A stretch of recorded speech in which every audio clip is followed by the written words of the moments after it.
The air hung heavy with the scent of stale cigarette smoke and cheap whiskey. A cacophony of jazz music and boisterous laughter filling the dimly lit Chicago nightclub. It was the late 1960s, a time of vibrant energy and simmering tensions. And amidst it all sat Muhammad Ali, a figure already legendary, even outside the ring. He was enjoying a quiet evening, a rare respite from the relentless spotlight, when the peace was abruptly shattered. A large, burly man, clearly several drinks past his limit, stumbled towards Ali's table.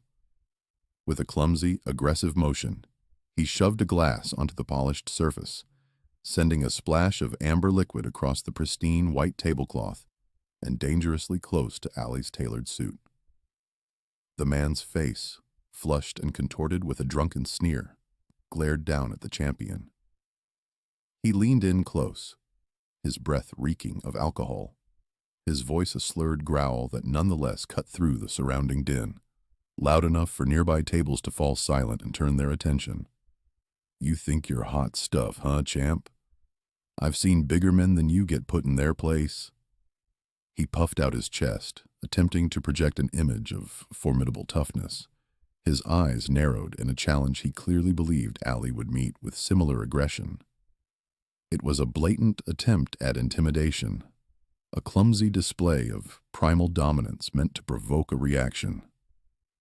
But Ali, the man who had faced down some of the most fearsome opponents in boxing history, the man who had defied an entire nation, did not flinch. Instead of reacting with the expected anger or a swift retort, he slowly, deliberately, lowered the napkin he had been holding. His movements were precise, unhurried, a stark contrast to the man's chaotic energy. He then looked directly into the man's bloodshot eyes, a faint, almost imperceptible smile playing at the corners of his lips. His gaze was unwavering, steady and calm, devoid of any aggression, yet radiating an undeniable, profound confidence.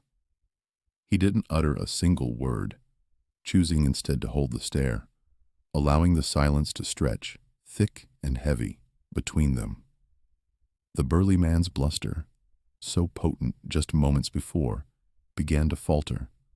A flicker of uncertainty crossing his face, the man tried to speak again, a new insult forming on his lips, but his words caught in his throat, a sudden dryness making him swallow hard.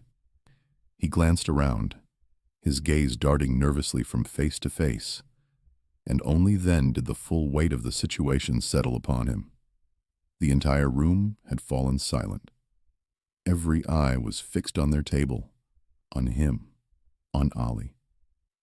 The collective attention, the quiet anticipation, combined with Ali's unshakable presence, began to press down on him, a palpable force. He shifted his weight, fidgeting uncomfortably, the bravado draining from him with each passing second. The air crackled with tension, but it was a tension born not of impending violence, but of an unspoken power dynamic. Sometimes, the loudest threats make the quietest exits. Ali finally broke the profound silence, but not with words. His actions were slow, deliberate, each movement measured. He slowly, almost theatrically, reached a hand under his jacket. The burly man's eyes, previously clouded by drink and false courage, widened perceptibly. A flicker of genuine fear, stark and undeniable, crossed his face as he watched Ali's hand disappear, then reappear. What was Ali pulling out? A weapon? A challenge? The possibilities in that moment seemed endless and terrifying. Before we continue, subscribe to the channel and tell us where you're watching from in the comments. To truly grasp the genius of Ali's nonviolent confrontation, we must journey back to his origins, to the vibrant yet deeply segregated world of Louisville, Kentucky, where Cassius Marcellus Clay Jr. first drew breath. This was the American South, a place where the color of one's skin dictated almost every aspect of life. From the water fountains one could drink from, to the neighborhoods one could call home. For Black communities, it was a landscape of systemic injustice, of everyday humiliation, yet it was also a crucible of incredible resilience, creativity, and strength. Churches served not just as places of worship, but as community hubs, echoing with gospel and spirited debate. Family ties were unbreakable, and a fierce, unyielding pride simmered beneath the surface of enforced subservience. It was in this complex environment that young Cassius grew up, a boy brimming with an almost boundless energy and an innate, unshakable confidence that would one day define him. Even as a child, he possessed a magnetic personality, a zest for life that was impossible to ignore. His path to boxing began, famously, with a stolen bicycle. A 12-year-old Cassius, furious and tearful, reported the theft to a police officer named Joe Martin, who also happened to be a boxing trainer. Cassius, still seething, declared he wanted to whoop the thief. Martin, seeing the fire in the boy's eyes, invited him to his gym. From that moment, the trajectory of his life shifted. What started as a desire for revenge quickly blossomed into a passion, a discipline, and a profound understanding that a fight wasn't just about throwing punches. It was about standing up for himself, for his dignity, and eventually, for his people, in a world that constantly tried to diminish them. His talent was undeniable, a blur of speed and grace that seemed almost otherworldly. He quickly ascended through the amateur ranks, culminating in a gold medal at the 1960 Rome Olympics, a shining testament to his athletic prowess. Yet, even with Olympic gold around his neck, the harsh realities of segregation persisted. Upon his return, he famously recounted being denied service at a whites-only restaurant in Louisville, prompting him to throw his medal into the Ohio River in disgust. This act, whether literal or symbolic, underscored a crucial truth. Ali's fighting spirit extended far beyond the boxing ring. Then came the seismic shift, a moment that irrevocably altered his public perception and cemented his legacy as a figure of defiance. In 1964, after defeating Sonny Liston to become heavyweight champion, he announced his conversion to Islam and his new name, Muhammad Ali. This was no mere name change. It was a profound declaration of identity, a rejection of his slave name, Cassius Clay, and a powerful assertion of his newfound faith and cultural pride. It was a bold, controversial move, especially for a Black athlete in America, challenging deeply ingrained societal norms and racial expectations. The public reaction was immediate and polarized. He was adored by many, particularly within the Black community, who saw him as a symbol of courage and self-determination. But he was also reviled by others, branded as arrogant, unpatriotic, and a radical.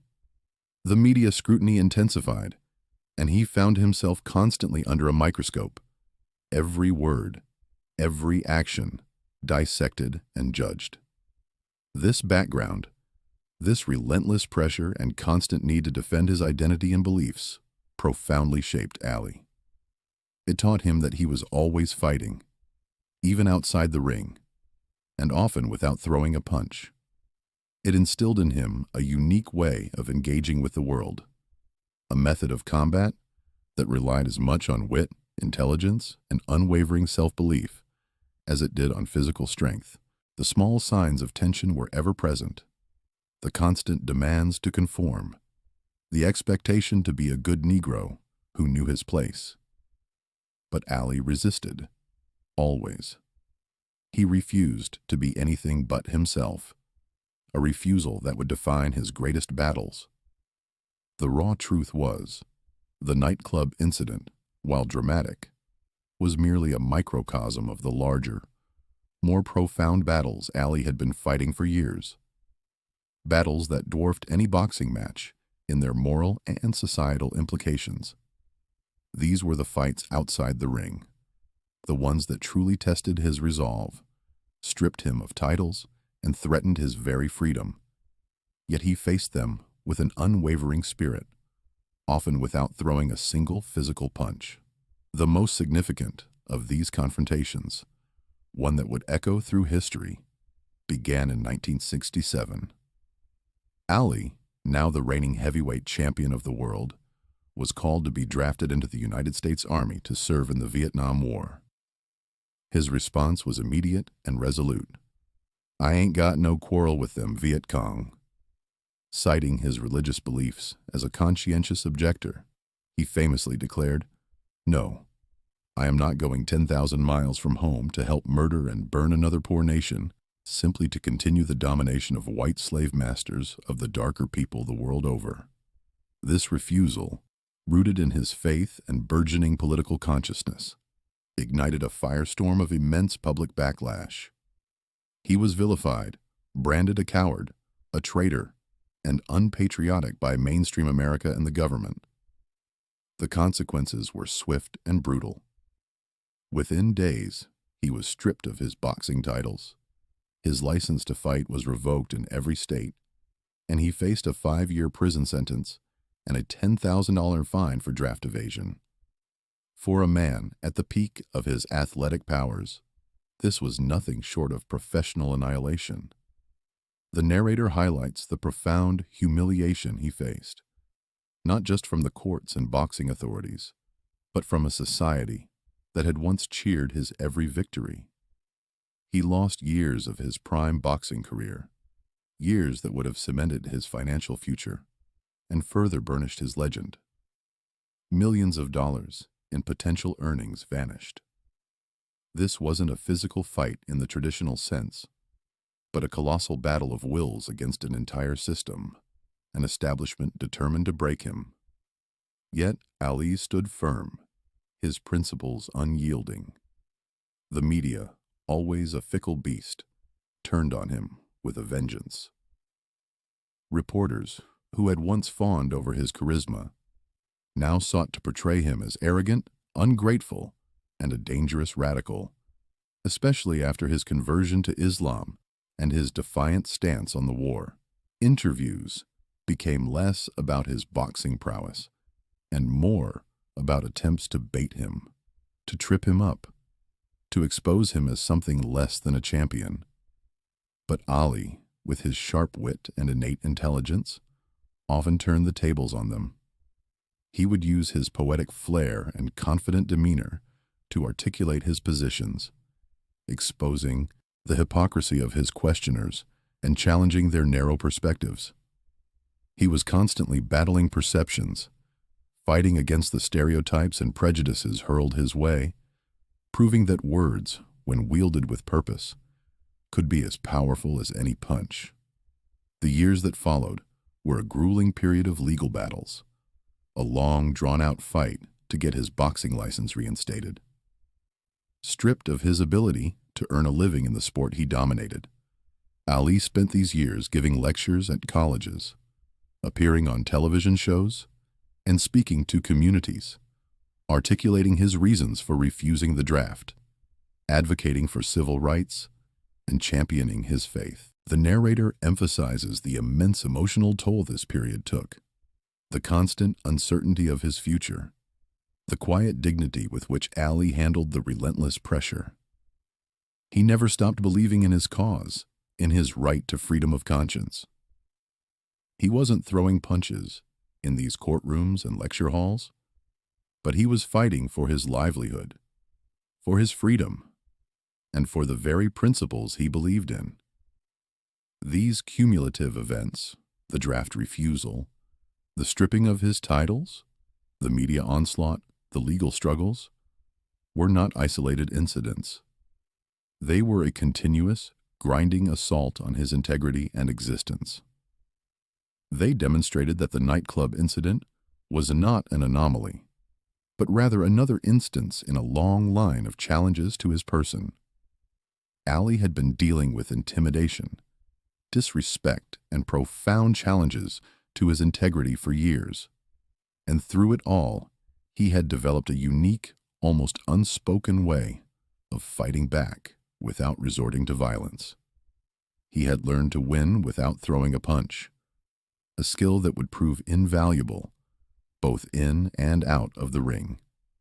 Ali's years of facing adversity without violence profoundly shaped his approach to confrontation.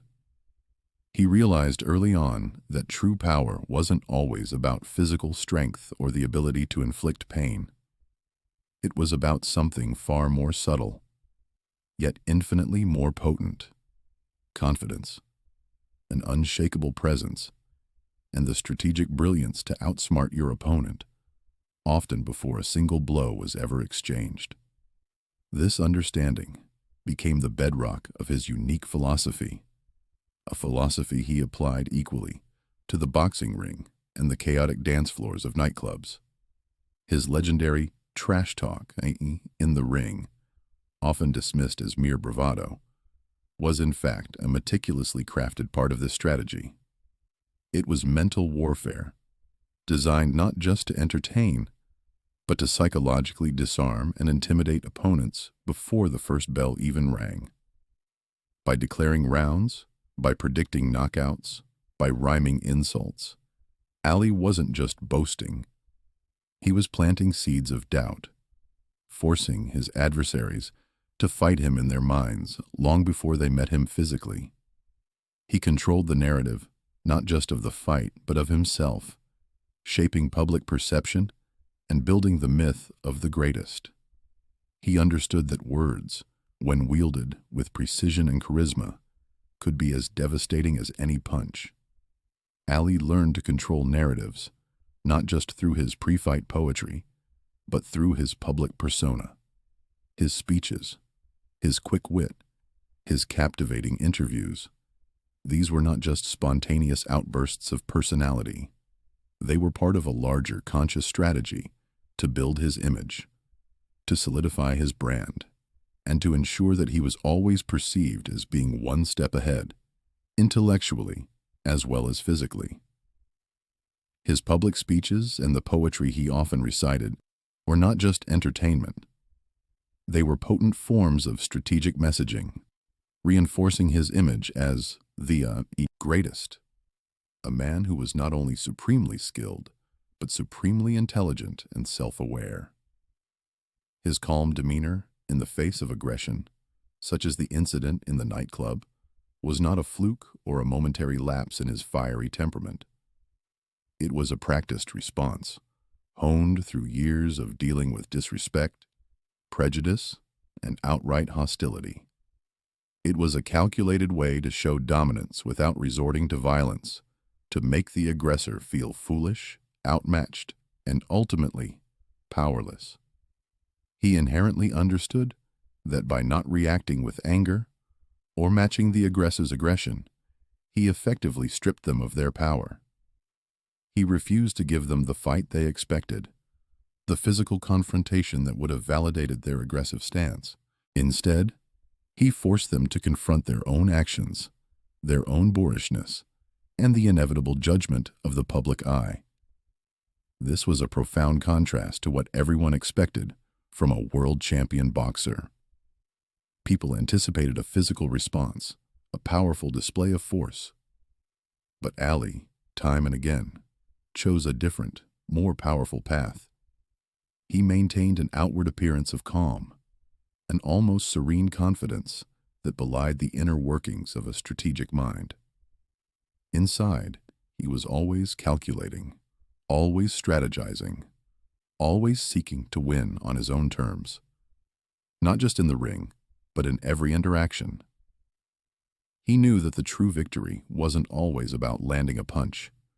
Sometimes, it was about avoiding one altogether, about demonstrating a superior form of strength that transcended brute force. This quiet strength, this intellectual combat, was Ali's secret weapon, forged in the crucible of his unique life experiences, making him formidable, even when he wasn't throwing a single blow. The nightclub's smoky haze hung thick. the air crackling with unspoken tension. All eyes were still fixated on Muhammad Ali and the burly man who had dared to challenge him. The man, a picture of drunken bravado just moments before, now stood frozen, his face a mask of fear mixed with confusion, as Ali slowly, deliberately, reached under his jacket. The crowd held its breath, expecting the inevitable, the swift, brutal response of a champion pushed too far. What would it be? A fist? A warning? A challenge to step outside? But Ali, ever the master of the unexpected, had a different kind of fight in mind. He pulled out, not a weapon, not a fist, but a small, leather-bound notebook and a pen. The collective gasp of the crowd was almost audible, a mixture of bewilderment and silent admiration for the sheer audacity of the move. He didn't speak a word. Instead, with a graceful, almost theatrical flourish, he opened the notebook to a pristine, blank page and slowly extended it towards the still staring man. His eyes, those piercing, intelligent eyes that had seen down countless opponents, remained locked on the man's. He then pointed to the pen, then back to the open notebook, a slight knowing curve to his lips. The burly man was utterly bewildered. His mind, dulled by alcohol and fueled by a simplistic expectation of violence, struggled to comprehend this bizarre turn of events. He had anticipated a punch, a verbal lashing, a challenge to his manhood, anything but this. He stared at the elegant notebook, then back at Ali, his fear slowly morphing into a dawning realization of being utterly outmaneuvered. He was ready for a brawl, but not for this intellectual, psychological chess match. Finally, Ali broke the silence, his voice calm and clear, cutting through the murmuring crowd like a perfectly aimed jab. "You want to make a scene, friend? Go ahead, but you'll make it in my book." He gestured again with the pen, a simple yet devastatingly effective movement. "Sign your name. Tell me who you are. Tell everyone who you are. Then you can say whatever you like." The implication was crystal clear, and it hit the burly man with the force of 1,000 punches. Ali wasn't offering a fight, he was offering infamy. If the man wanted to cause trouble, if he wanted to continue his boorish display, he would do so under the unforgiving spotlight of public record, in Muhammad Ali's personal ledger. He would be held accountable, not through violence, but through the quiet, unyielding power of documentation and the judgment of onlookers. Ali was turning the tables completely, making the aggressor responsible for his own actions, not in a physical confrontation, but in a moral one. The man's bravado, which had been teetering on the edge since Ali's initial calm gaze, completely collapsed. The alcohol-induced courage evaporated, replaced by a cold, sobering wave of humiliation. He looked at the innocent notebook, then at the pen, then his gaze darted around the faces in the crowd. He saw not approval, but a mixture of amusement, disdain, and silent judgment. He realized, with a sickening lurch, that he had been utterly outmaneuvered. How could he punch a book? How could he argue with an offer to simply sign in? There was no fight to be had, no honor to be gained, only profound embarrassment. He mumbled something unintelligible, a pathetic garbled sound that barely escaped his throat. His face, which had been red with anger, now burned a deep, mortified crimson. In his shame and confusion, he fumbled the glass he had been holding, the very instrument of his initial aggression. It slipped from his trembling fingers, shattering on the polished floor with a sharp, echoing crash that seemed to punctuate his defeat. Without another word, his shoulders slumped. He turned and stumbled away, pushing through the now parting crowd, making his ignominious exit from the club. Ali, with the grace and composure of a true master, calmly clicked the pen shut and placed it back into the notebook. He then slipped the notebook back into his jacket, as if the entire interaction had been nothing more than a minor interruption. He picked up his fresh drink, which the bartender had discreetly placed there amidst the drama, took a slow, deliberate sip, and gave a small, knowing nod to the bartender. The crowd, released from its collective trance, erupted in murmurs. Some chuckled softly, others shook their heads in disbelief and admiration. Muhammad Ali had won, decisively and completely, without ever throwing a single punch. It was a victory of wit, presence, and strategic brilliance. The burly man was never seen in that club again, a ghost banished by the silent power of a notebook and a pen. The story of Ali's silent victory, a tale of wit trumping brute force, spread like wildfire through Chicago's vibrant nightlife. It became another legend whispered in smoky corners, another testament to Muhammad Ali's unique power, a power that transcended the boxing ring. For Ali, however, it was just another day, another skirmish, in a life filled with battles, both in and out of the ropes. He continued to fight his fights, always on his own terms, always with an unwavering belief in his principles and his unparalleled ability to shape his own destiny. His journey, once derailed by political and social upheaval, eventually led him back to the sport he loved.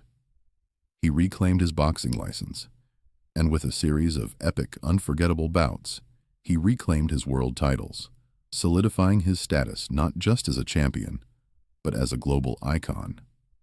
His life after boxing, a testament to the depth of his character, was dedicated to humanitarian work.